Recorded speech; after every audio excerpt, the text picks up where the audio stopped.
Ahmedabad Navrangpura super મોલમાં palm જ્વેલરીના કર્મચારીઓ સાથે સુપર મોલના બેઝમેન્ટમાં થયેલ લૂંટની કોશિશ કરનાર 7 ઈસમોને ગણતરીના કલાકોમાં પકડી પાડતી ઝોન 1 એલસીબી ટીમ ગઈ તારીખ 10/3/2025ના રોજ નવરંગપુરા સીજી રોડ સુપર મોલમાં આવેલ પામ જ્વેલ લિમિટેડના કર્મચારીઓ સાથે સુપર મોલ બેઝમેન્ટના પાર્કિંગમાં કેટલાક ઈસમો ઇકો ગાડીમાં આવી કર્મચારીની આંખમાં મરચું નાખી લૂંટ કરવાની કોશિશ કરેલ હતી, જે બાબતે નવરંગપુરા પોલીસ સ્ટેશન ખાતે ગુર નંબર 111910362500056 2025 બીએનએસ કલમ 309(6) મુજબનો ગુનો દાખલ થવા પામેલ છે, જે ગુનાની ગંભીરતાને ધ્યાને લઈ આ ગુનામાં સંડોવાયેલા આરોપીને શોધી કાઢવા police commissioner Shri GS Malik સાહેબના હુકમથી અધિક police commissioner Shri sector 1 Shri Neerajkumar Balgujar સાહેબ તથા નાયબ police commissioner zone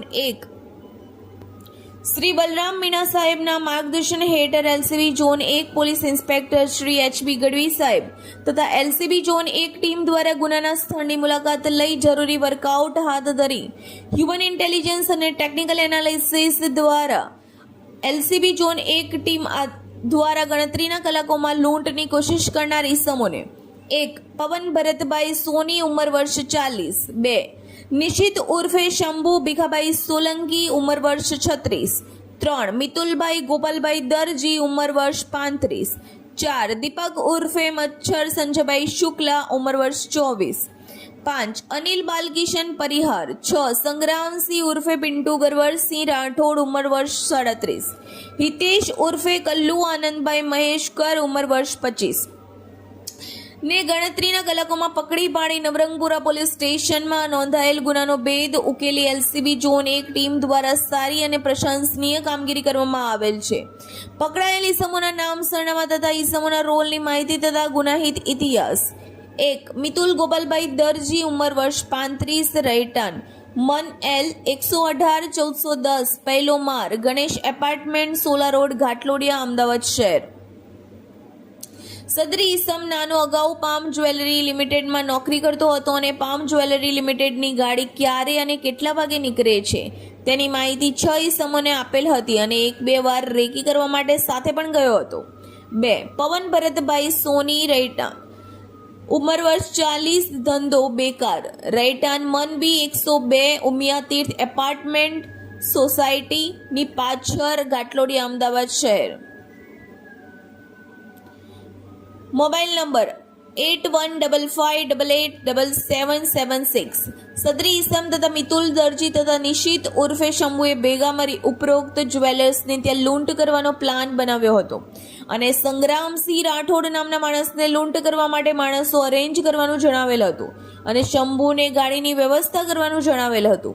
Navrangpura police station first ગુના રજિસ્ટર નંબર 15/2024 ઇપિકો કલમ 420-406 મુજબના ગુનામાં અટક કરવાનો બાકી છે. 3. નિશિત ઉર્ફે શંભુ ભીખાભાઈ સોલંકી ઉંમર વર્ષ 36 ધંધો ડ્રાઇવિંગ રહેવાસી 5 હાટડી વસો તાલુકો વસો જિલ્લો ખેડા. સદરી ઈસમ વસો ખેડા ખાતેથી ઇકો ગાડી લાવેલ હતો. ગુનાહિત ઇતિહાસ. 1. વસો પોલીસ સ્ટેશન ગુના રજિસ્ટ્રેશન નંબર 11204065230286 2024 ઇપિકો કલમ 323 324 143 144 147 148 149 504 506 2 મુજબ. 4. સંગ્રામસિંહ ગરવરસિંહ રાઠોડ ઉંમર વર્ષ 37 ધંધો ડ્રાઇવિંગ રહેવાસી ગામ ભુવાલડી તાલુકો દસક્રોઈ જિલ્લો અમદાવાદ શહેર.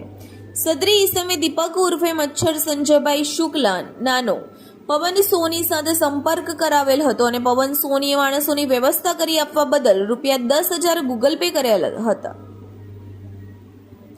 5. દીપક ઉર્ફે મચ્છર સંજયભાઈ શુક્લા ઉંમર વર્ષ 24 રહેવાસી 207 ભાટીવાસ રખિયાલ ગામ અમદાવાદ શહેર. સદરી ઈસમ તથા હર્ષ ઉર્ફે કલ્લુ તથા પકડવાનો બાકી. ઈસમ રાજુ સત્યપ્રકાશ મિશ્રાનાઓ સુપરમોલના બેઝમેન્ટમાં પાર્ક કરેલ ઇકો ગાડીમાંથી નીચે ઉતરેલ અને પામ જ્વેલરી લિમિટેડના કર્મચારીઓ સાથે લૂંટ કરવાની કોશિશ કરેલ, જ્યારે નિશિત ઉર્ફે શંભુ પવન સોની તથા અનિલ પરિહાર ગાડીમાં બેસી રહેલ હતા. 6. અનિલ બાલકિશન પરિહાર ઉંમર વર્ષ 24 રહેવાસી 560 કઠવાડા હાઉસિંગ બોર્ડ કઠવાડા નિકોલ અમદાવાદ શહેર ઈસમ નંબર 5 મુજબના રોલ 7 હિતેશ ઉર્ફે કલ્લુ આનંદભાઈ મહેશકર ઉંમર વર્ષ 28 ધંધો ડ્રાઇવિંગ રેટન મનબી 235 હુડકો ઇન્દિરા વસાહત શિંગરવા ઓર્ડર અમદાવાદ શહેર ઈસમ નંબર 5 મુજબના રોલ 1 ઓડો પોલીસ સ્ટેશન ગુર નંબર 53/2019 ઇપિકો કલમ 454 457 380 114 મુજબ 2 ઓડો પોલીસ સ્ટેશન ગુના રજિસ્ટ્રેશન નંબર 54/2019 ઇપિકો કલમ 457 380 114 મુજબ નહીં પકડાયેલ ઈસમો 1 પદુ જેના પૂરા નામ સરનામાની ખબર નથી રાજુ સત્યપ્રકાશ મિશ્રા શોધાયેલ ગુનાઓની વિગત 1 નવરંગપુરા પોલીસ સ્ટેશન ગુર નંબર 111910362500056 2025 બીએનએસ કલમ 309/654 મુજબ અહેવાલ Hitesh Thakkar DD news live 24 Ghatlodia ગઈ તારીખ 10 માર્ચના રોજ નવરંગપુરા પોલીસ સ્ટેશન સીજી રોડમાં એક સુપર મોલ આવેલું છે ત્યાં એમની પાર્કિંગ બેસમેન્ટની અંદર લૂંટના પ્રયાસનો બનાવ બનવા પામેલ હતું જે નવરંગપુરા પોલીસ સ્ટેશનમાં નોંધાયેલું છે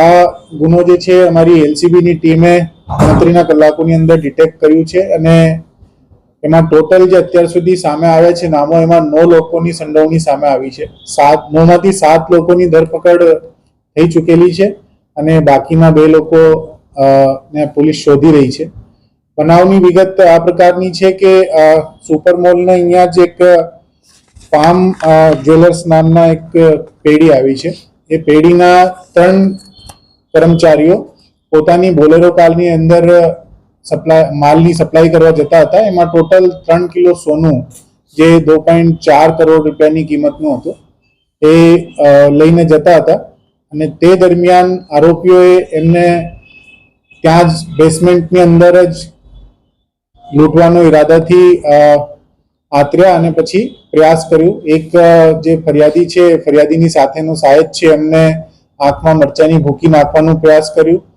પરંતુ જે અમારા ફરિયાદી છે અભિષેક રાણા એમને બહુ જ સમજબૂઝ દેખાડી અને જ્યારે આરોપીઓ આ જે સોનો ભરેલા બેગ હતા એ બેગ લેવાનો પ્રયાસ કર્યો અને ત્યારે ગાડીની અંદરથી બધી બાજુથી ગાડી લોક કરી દીધી અને ગાડીનો જે હોર્ન છે એ જોર જોરથી વગાડવાનું ચાલુ કર્યું એટલે લોકોને આજુબાજુ ખબર પડે અને લોકો મદદમાં આવે કેમ કે જે બાકીના 2 સાહેબો હતા એમને એકમાં મરચાની ભૂકી નાખીને એને હતાહત કરવાનો પ્રયાસ કર્યો હતો અને બીજા માણસ જે છે એ થોડાક બી ગયા હતા એમના ઉપર હુમલો કરવાનો પણ પ્રયાસ કરવામાં આવ્યો હતો એટલે એમની સમજબૂજના લીધે ત્યાંથી જે આરોપીઓ છે એ તાત્કાલિક ભાગી ગયા એ ભાગ્યા પછી અમારી જે ટીમ છે એમને તમામ પ્રકારના સીસીટીવી ચેક કર્યા આરોપીઓને ખબર હતી કે એમને સાથે જે ગાડી લાવ્યા છે એ ગાડીના નંબર પ્લેટ ઉપરથી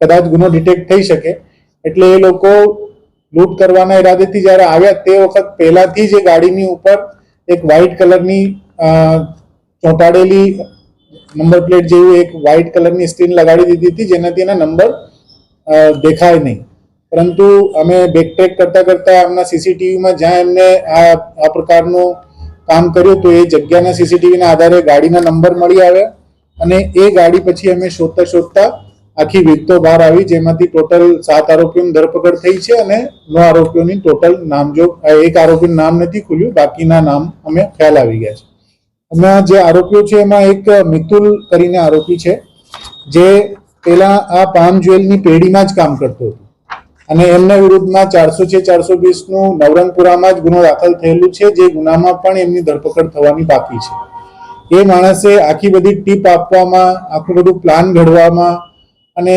બાકીના રિસોર્સિસ ભેગા કરવામાં બહુ મોટી ભૂમિકા ભજવી મૂળ રૂપથી આ જે બનાવ છે એ બનાવમાં મિતુલ ગોપાલ દરજી પવન સોની અને શંભુ આ 3 લોકોની મેઇન ભૂમિકા છે એના બધાના અલગ અલગ રોલ છે મિતુલનો રોલ હતો કે આ પેઢીની અંદરથી ક્યારેક માલની ડિલિવરી કરવા માટે માણસો જાય છે કઈ પ્રકારની ગાડીમાં જાય છે કેટલી વાગે જાય છે આ બધી વિગતો એને આપવાની હતી પવન સોની જે છે એ પોતે જ્વેલરનું કામ કરે છે, એટલે એમની જવાબદારી હતી કે જ્યારે સોનું લૂંટાઈ જાય ત્યારે પછી એને સગે વગે કરીને બધા લોકોની ભાગ બટાઈ કરવામાં એમનો રોલ હતું. સાથે સાથે એક વ્યક્તિ છે નિશિત ઉર્ફે શંભુ ભીખાભાઈ સોલંકી, એ ખેડા જિલ્લાનું રહેવાસી છે. એમનો રોલ હતો કે ગાડીની વ્યવસ્થા કરવાની, જેનાથી એ લોકો ત્યાંથી ભાગી છૂટે. પછી એક માણસ છે સંગ્રામસિંહ ગરવરસિંહ રાઠોડ, એ પોતે જગ્યા ઉપર નહીં આવ્યો, પરંતુ એમને જવાબદારી આપવામાં આવી હતી કે લૂંટ કરવાના ઈરાદેથી બાકીના ઓર લોકોની વ્યવસ્થા કરવી. એટલે એ પ્રકારે એમને બાકીના 5 લોકોની વ્યવસ્થા કરી આપી હતી. એ 5માંથી એક દીપક ઉર્ફે મચ્છર સંજયભાઈ શુક્લા, એ રખિયાલ ગામનું છે, અમદાવાદ શહેર, એ અમારી પકડમાં છે. અનિલ બાલકિશન પરિહાર, એ કઠવાડા નિકોલ અમદાવાદનું છે. અને ત્રીજો હિતેશ ઉર્ફે કલ્લુ આનંદભાઈ મહેશકર, એ ઓઢવનો રહેવાવાળો છે. એમના વિરુદ્ધમાં 2 ગુનાઓ પણ દાખલ થયેલા છે ઘરફોડ ચોરીના.